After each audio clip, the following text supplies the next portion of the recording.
one of the things that we were talking about, I think one of the things that we and the Tea Party are all about is the ability to preserve our freedoms. Our freedoms are what give us the opportunity to enjoy the rights which are given to us by God. And the question is, how do we do that? And we discussed it, and it really boils down, I think, to what's in the Constitution, both at a federal level, certainly, but also at a state level. One of the things that we did when I was thinking about it, and some of you have heard me talk about this guy before. Okay, this is a guy named Johann Ewald. Okay, and old Johann, this is a picture of him in his older age, but when he was a captain of the Hessian Jäger Corps that started at the, and he was at the Battle of Long Island, chasing George Washington ultimately across the Hudson River. And he was at the surrender at Yorktown. He was one of the ones who was attacked at the Battle of Trenton. Okay, and he wrote a book that has a very interesting perspective on the Revolution from the other side. And he did an analysis of why we won. And it came back to this. And there's a lot of writing here, but I'll read it. But I can assert with much truth that the American officer, like his soldier, hates his foes more than we do. They admit this openly and claim as the reason that they want more freedom than we, on our side, wish to give them. More freedom than we on our side wish to give them.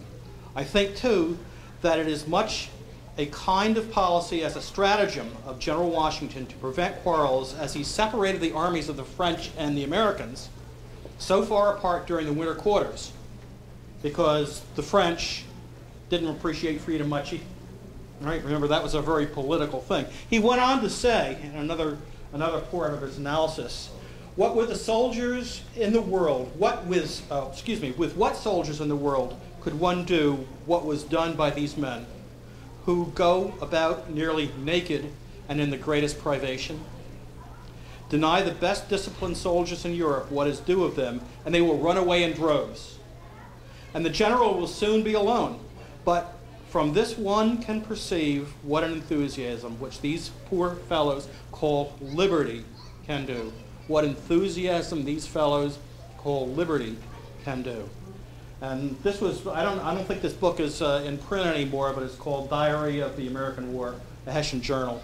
It's a wonderful history. It's full of maps and diagrams of Piscataway and New Brunswick and everything around in this area. Bound Brook and all the encampments and all the troop movements. It's a fascinating book if you can get a hold of it. Okay. But this kind of leads us into what it is that we were fighting about and ultimately what we created to preserve what Captain Ewald was talking about. And we've been fortunate, I think, to have preserved that more or less for more than 200 years, but it's under attack. We thought that it probably would be worthwhile getting back to basics and focusing on some of the key issues in the Constitution that really do guarantee us a freedom. I mean, the Constitution is structuring government, but it's more than that. And one of the people we turned to and thought of immediately was Leanne Ballou.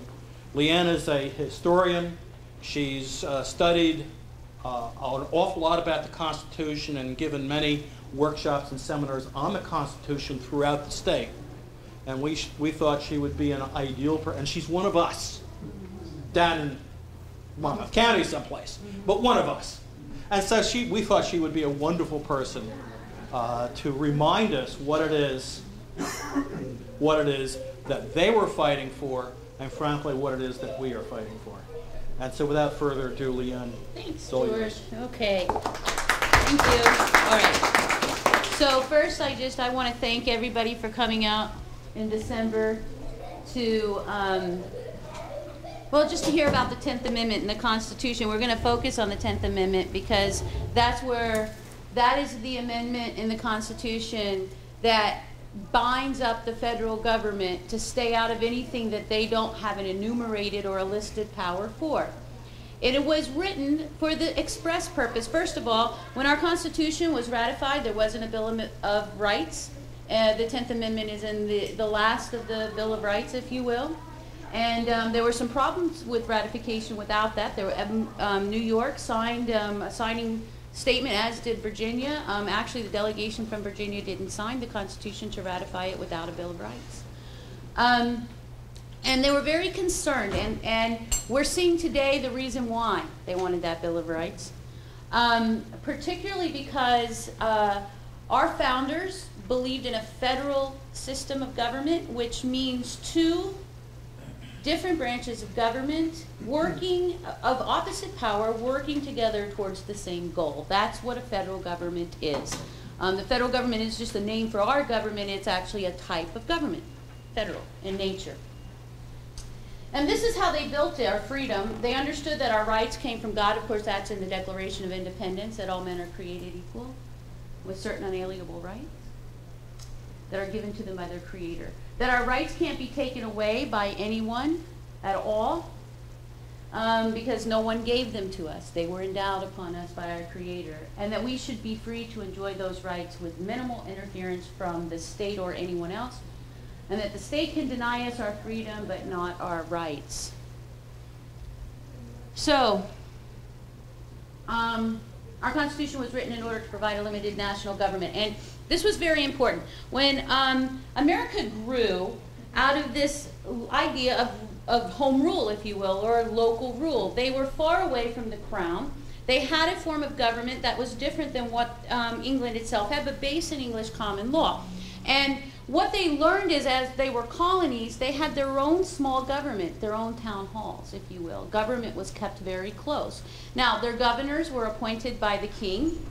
And this is what caused the problem of the king's authority and the taxation without representation. And our founders were against a centralized governing authority, which is where our country has gone now. Today it has gone towards a centralized governing authority and away from federalism. The more power the federal government has, the more we move away from the federal idea of government, which is what actually secures our liberty the best in our founders' eyes. So, the first thing we're going to talk about is the 10th Amendment, and it's very clear worded. It says the powers not delegated to the United States by the Constitution, not by Congress, not by the President, not even by the state, but by the Constitution, not by a court decision, and I am an attorney, by the way, so I studied the law at the University of Texas. Constitutional law is my background. Not just in governments, but also corporate constitution, bylaws, nonprofits, all of that. So I understand that constitutions were meant for a purpose that should be amended in a way prescribed, and our Constitution gives us that way. So the powers not delegated to the United States, meaning the federal government, by the Constitution, nor prohibited by it, because there are prohibitions in the Constitution, things the states are not allowed to do, are reserved to the states respectively or to the people. So, if the government doesn't have the right or doesn't have the power, because governments don't have rights, people do, if the government isn't given a delegated a power by the Constitution, the federal government, it doesn't have that power. It can't do anything.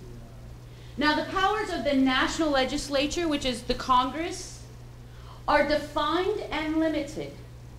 And those limits may not be mistaken or forgotten. The Constitution is written. So here, in Federalist 33, which is the user's guide of our Constitution, Alexander Hamilton, who was at the Constitutional Convention for a short time, a while, not the whole time, because the New York delegation got called back, told us exactly where the limits are. They're in the Constitution, as it is written. So what are those enumerated powers of Congress that they're talking about? Well, they're pretty simple. They can borrow money in our name. They can regulate commerce among the states. They can regulate, as well as foreign nations and the Indian tribes. They can regulate naturalization, how a person becomes a citizen of this country. Bankruptcies, that's federal law. They coin money. Fix weights and standards so that no state has a different weight or a different value for a different gold when we were backed with gold. They punish people who counterfeit our money. They establish post offices and post roads for which reach post offices. They record patents, protect copyrights, create federal courts. Congress, by the way, creates a federal court, and that will be important to know. We have the battles that we make. Punish pirates, declare war, raise an army, provide for a navy, call up the militia, organize the militia, make laws for Washington, D.C., make rules for the Army and the Navy. Other enumerated powers, so those are the enumerated powers of Congress, so that's all that they're allowed to do. Anything outside that scope, according to the Constitution, they do not have anything in. They have no right to be regulating or making law on. Now, we have the necessary and proper clause, and this is where they do all their mischief. We have the income tax of the 16th Amendment, again, where they do a lot of mischief. These are, and then the power to enter into treaties. The appointment of Supreme Court judges, ambassadors, and all other public ministers, officers of the United States. So, these are the enumerated powers, and of course the income tax is one of those bad ones that I'd like to see us get rid of one day, because that is actually what allowed the federal government to have all access into your personal life.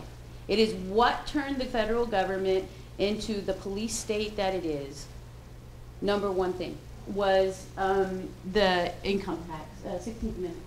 So what can't the states do? Well, the states can't enter into a treaty, an alliance, or a confederation. So they can't go to Mexico. Texas can't go to Mexico and say, oh, let's have this treaty. They're not allowed to do that. Only the federal government is allowed to do that. Grant letters of marque or reprisal, that means that they can't, a letter of marque or reprisal is when a government marks somebody or puts a letter out of somebody to say you can go grab that person and you can take from them because they've stolen for us. It's usually used in pirating on the seas. Okay? I know a lot of people wonder what that is. A state cannot coin its own money except if it's gold. They actually silver and gold. But they don't do it anymore, but they can't use anything but silver and gold for its own money. That's what the Berkshire coins are. They're gold or silver backed. They can't give bills of credit. They can't emit bills of credit. They can't borrow on the name of the United States. And they can't make anything but gold or silver coin as a tender in payment of debts, okay? And they can't pass any bills of attainder or ex post facto laws or laws impairing the obligation of contracts or grant any title of nobility. And actually, Congress can't do any of those things either. So, no state without the consent of Congress can lay or impose or any imposts or duties on exports or imports, except what may be absolutely necessary for executing its inspection. So it can't charge New York can't charge New Jersey an importation fee for taking its tomatoes over there. Can't do it. You can't have duties within the states. And that's what they meant by regulating commerce between the states, because the thing that one of the issues that brought the Constitutional Convention into place was the fact that the states were fighting with each other, and they were charging duties just to have, like if you were in North Carolina and they were sending cotton up to New York, well, each state along the way would charge a tax or a duty for that importation. They needed that to stop because it was dividing the states up. And any net produce of all duties and imposts laid by any state on imports or exports shall be for the use of the Treasury of the United States. So even if they did lay a tax on imports or exports, they would have to give that money to the United States Treasury, the federal or national government.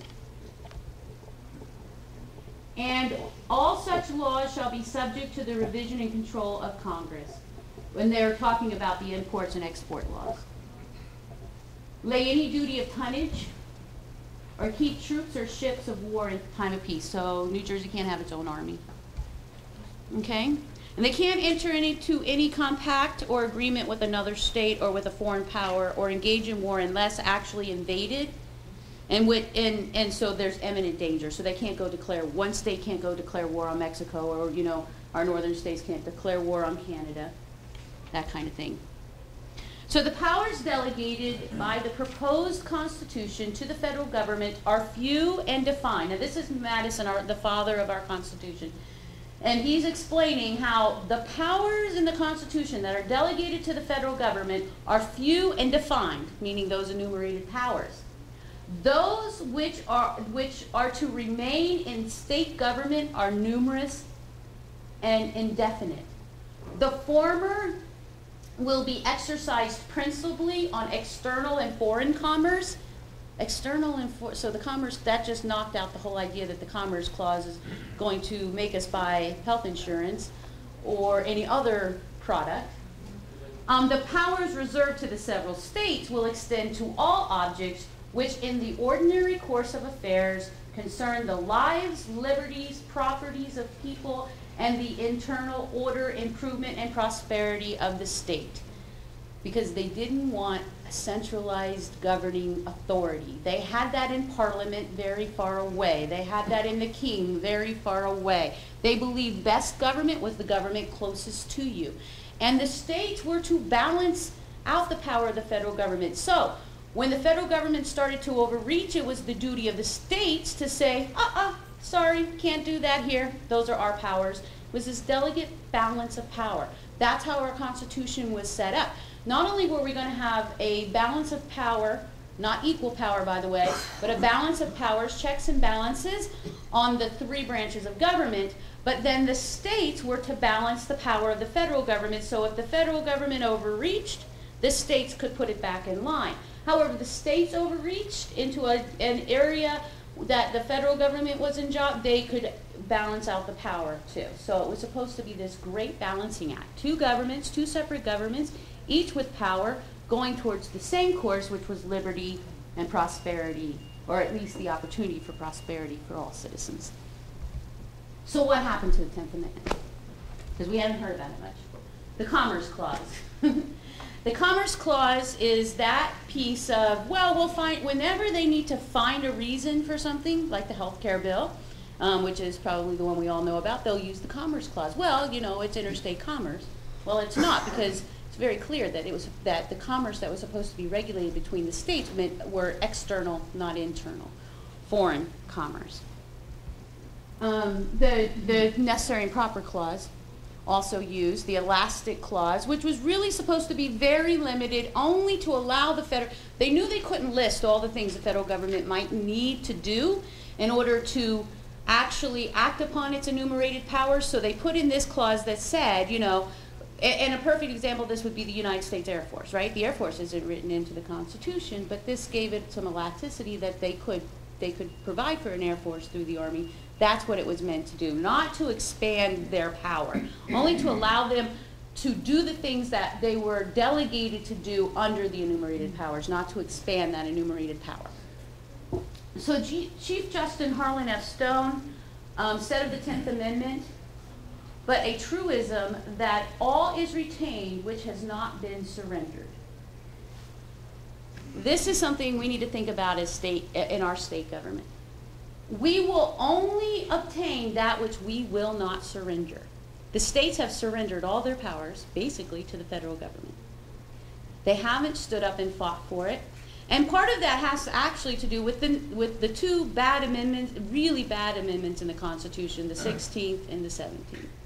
In the 17th Amendment, the states allowed, well, the amendment allowed for the states to no longer choose our senators at the state legislature level, which is the idea that, which was the intent of that was to give the states a voice in the House of Government. In the most, when I say there's three, of course we know branches of government, the most powerful branch being the Congress, the House of Representatives, which were elected directly by the people, and the Senate, which was meant to be elected by the state legislatures. Therefore, the states would have a voice inside the federal government to protect its rights. But that's all been surrendered. And so how did we get, so we have the states now surrender to the federal government by taking money from the federal government and grants, because the federal government will hold you hostage. the states hostage. If you don't do what we ask you to do, they do it with highway funds all the time. You need to, the speed limit needs to be 55 miles per hour. Your drinking age has to be 21, and if it's not, you'll lose your highway funding grants. Here's the thing. Every time the federal government gives a state something, it takes its power away. Every time, and it was never meant to, the Constitution was never written that taxes would be collected by the federal government to be redistributed to the states. That was never meant to happen. Actually, in the Constitution, the way it was originally set up, the states collected taxes and they sent them to the federal government. So they direct taxes on everybody, sent only what was necessary to run the federal government for it to accomplish the enumerated powers in which it was given. But now what we have is the federal government takes in all the money, plays with it, holds the states hostage with it, and then sends it back based on what they want them to do. And the power is now further away from the people, much more centralized, and you see what we see today, which is states who are supposed to be protecting the rights of its citizens against an overreaching government now bending over to an overreaching federal government or national government. It's really not federal anymore. People call it the federal government, but there's no federalism really left in our government. If the national government wants a state to do something, it will force it to, one way or another. We see this. Arizona wants to protect its border. Federal government takes them to court. Okay, so we see this all the time. So there are some things that we can do. I want to talk about this. I don't know, how many of you know that in the House right now there's a bill called, in the House of Representatives, called the Enumerated Powers Act? Yep. And our dear friend Scott Garrett is actually who they would like to take out, I believe, in redistricting, unfortunately, of course. That's what they're saying. Actually is a sponsor of this bill, co-sponsor of this bill, and he and I think it was Mike Pence wrote it together. And that bill actually says that any proposed law that would require all bills introduced in the U.S. Congress to include a statement setting forth the specific constitutional authority under which the law is being enacted.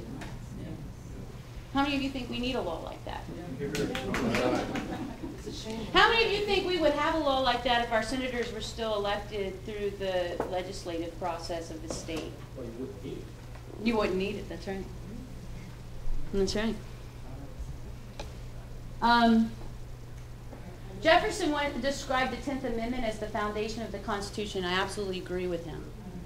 To take a single step beyond the boundaries thus specifically drawn, he means the enumerated powers, is to take possession of boundless field of power no longer susceptible of any definition, which is what they've done with the Necessary and Proper Clause. And actually, Madison talks about this. If you expand that, use the Necessary and Proper Clause, and I'm going to paraphrase him here because I don't have his exact words before me. If you expand that beyond the scope of defined powers given to the federal government, you have bastardized your Constitution. And that's what we have, a bastardized Constitution. So how free are we today? How free do you think we are today? Not very free.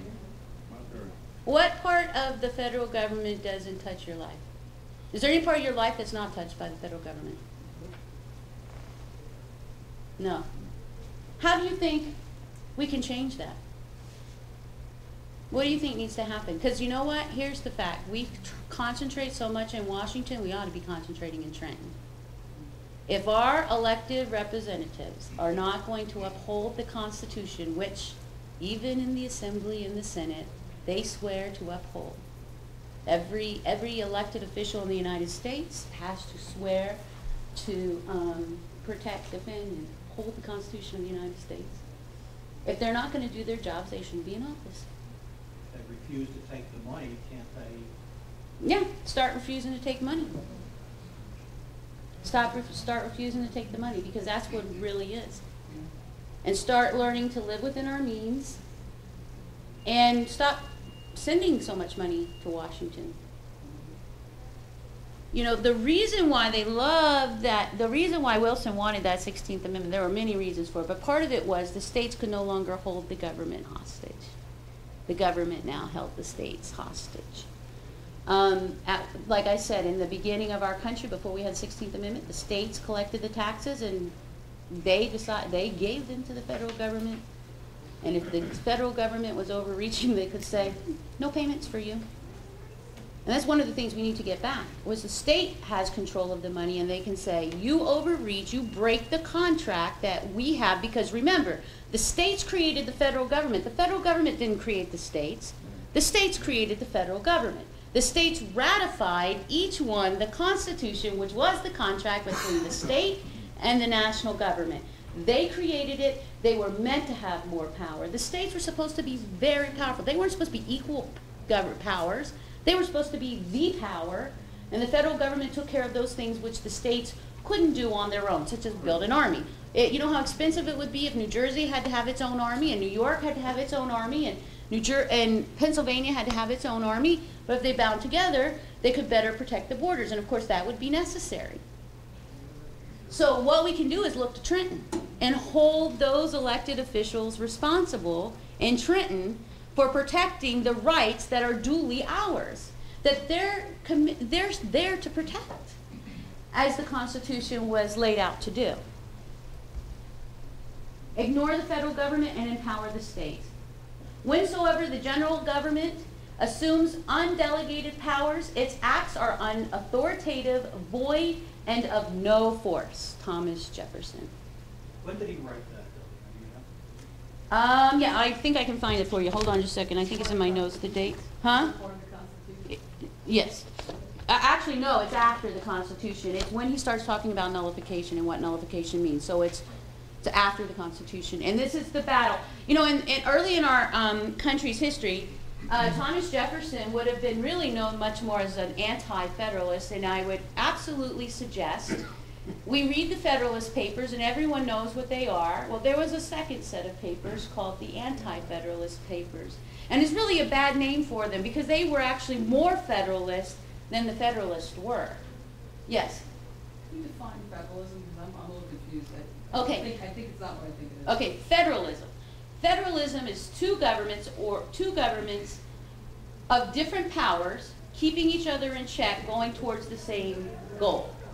So, in the way that the United States was originally set up, you had two sets of governments. You had the national government, you had the state government. Two governments to keep balance with each other, the state actually having more power than the federal and then the national government, but headed towards the same goal, which in our case is the preamble to the Constitution. We, the people of the United States, in order to form a union and justice. Okay, so that's our mission statement, if you will, the preamble to the Constitution. That's our mission statement. So you have two governments going towards the same goal. Pointing, if you will, is kind of how it would work out, the senators. The reason why that has failed us, I believe, is it took power out of the hands of the Senate and put it in the hands of direct elections, which ended up being the power of the parties. As I was saying, our people want to think our founders believed in democracy. They didn't. They thought democracies were poisonous and knew that they would destroy themselves. No democracy ever made it.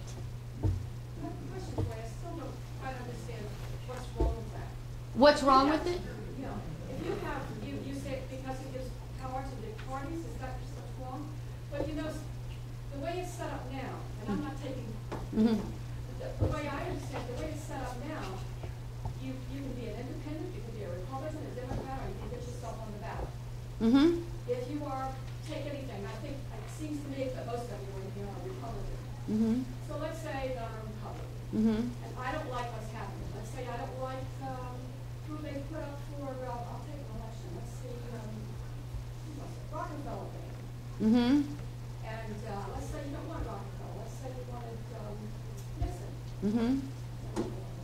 So what do you do about it? At the senatorial level. Are you asking? This was an election. So if you're unhappy about it, we had a write-in campaign. In Somerset County, and we beat the organization candidate who was Nelson Martin. And this is a huge Republican district. And what I'm saying is that in order to make anything work, you have to work at it. Mm-hmm. And what I see wrong with politics mostly is that everybody leaves it to somebody else. Well, that's true. I think the biggest problem that people aren't active enough at the local level, and the importance of that is that the building that's going to represent you more, that's where you train the people. Mm-hmm. You And that just you say, answered your what is it you want? answered your own question though about why the direct election of senators is a bad idea. You have more power with your assemblyman than you do with your U.S. senator because there's less of you that he serves. You understand? So when the state legislature elected a senator, you actually had a stronger voice because you could lobby your assembly member, your state assembly member, or your state senator to select the person you felt was best. Once you nationalize, now you're only, how many people vote in New Jersey? You're one out of millions rather than one out of a few thousand. You wouldn't have to go to Washington to lobby them. You could go to But you have no power. Your voice is this small. Leah, there's another issue there too. If the senators are popularly elected, okay, who is it in the state? Who in the state? What areas of the state really elect our senators? The urban areas. It's Newark, Jersey City. Those places it's with the where most power. Where most of the people are. Where most of the and people. people in Sussex County and Warren County and Ocean County, what voice do they have? None.